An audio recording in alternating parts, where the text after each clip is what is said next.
आपल्या भिवंडीनेच केले मी फार्मसीची internship. Hello, मी स्वीटी पाटील आणि आज आहे माझी इंटर्नशिपचा पहिला दिवस. बी फार्मसी मध्ये थर्ड इयर झाल्यानंतरच असते इंटर्नशिप. आता माझी थर्ड इयरची एक्झाम तर झाली आणि मेनच्या सुट्ट्यामध्ये असते इंटर्नशिप. आणि इंटर्नशिप साठीच्या कंपन्यात आम्हाला कॉलेजमधूनच देतात. मग कंपनी चूज करायच्या टायमाला आम्हाला समजलं का आपल्या भिवंडीनेच कंपनी आहे, मग तिकडेच जाऊ. मायसा विचार ठेवून फायनली आज आलो आम्ही इंटर्नशिप साठी. मी इंटर्नशिप घेतली होती पॉलीफार्म प्रायव्हेट लिमिटेड आणि ही कंपनी लोकेटेड आहे आपले कोण गावानच. आणि ही कंपनी मॅन्युफॅक्चरिंगची कंपनी नसून ही होती केमिकल कंपनी, जे मेनली बनवत होते एक्सिपियंट्स. आणि इकडे आपलाच आगरी दादा होतो जो आम्हाला गाईड करायला होता. म्हणजे दादाने आम्हाला सगळं सांगलं इकडे कंच्या मशीन यूज होता आणि त्याच्यात मॅन्युफॅक्चरिंग कसं होते.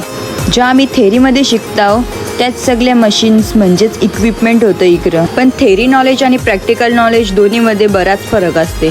सगळ्यात पहिले तर आम्ही बघला वेअर हाऊस, त्याच्यानंतर बघला मॅन्युफॅक्चरिंग एरिया आणि आता आल्यावर आम्ही QA आणि QC लॅबमध्ये म्हणजेच क्वालिटी कंट्रोल आणि क्वालिटी इन्शुरन्स. इकडे जे प्रोडक्ट बनतात त्याची क्वालिटी चेक केली जाते आणि टेस्ट परफॉर्म करताना इंडियन फार्माकोपिया फॉलो करून. आता या मॅम लोकांनी पण आम्हाला मस्त शिकविला. मग आता ते सगळं नोट करून आम्ही निघलो घरा, कारण आमचा झाला आजचा इंटर्नशिपचा टाइम ओव्हर. आता आजची दिवसाचा सगळा शिकून झाला तरी आमच्यावर टाइम तर बराच होता. आम्ही म्हणून निघलो मेट्रो मॉलला जावाला. जवळपास काही ऑप्शन नाही ते चला बरं मॉललाच जाऊ. सगळ्यात पहिले तर आम्ही इकडे आलो खाऊ घेवाला, कारण आम्हाला लागलेली पक्की भूक. मग इकडे पेट पूजा करून आलो आम्ही जरा इकडे फिरायला. इकडे जवळच एक गेम झोन होता, तिकडे आली पोरा खेळायला. इकडे कोणाला शॉपिंग करायची नव्हती, बस टाइमपास करायचा होता. म्हणून कपडे बघित काही बी वस्तू बघित ते सगळा टाइमपास केला आणि निघलो घरा जावाला. मग आता घरा जावासाठी रॅपिडो बुक केली आणि निघलो आम्ही घरा जावाला. चला मग भेटू पुढच्या ब्लॉग मध्ये. Bye bye.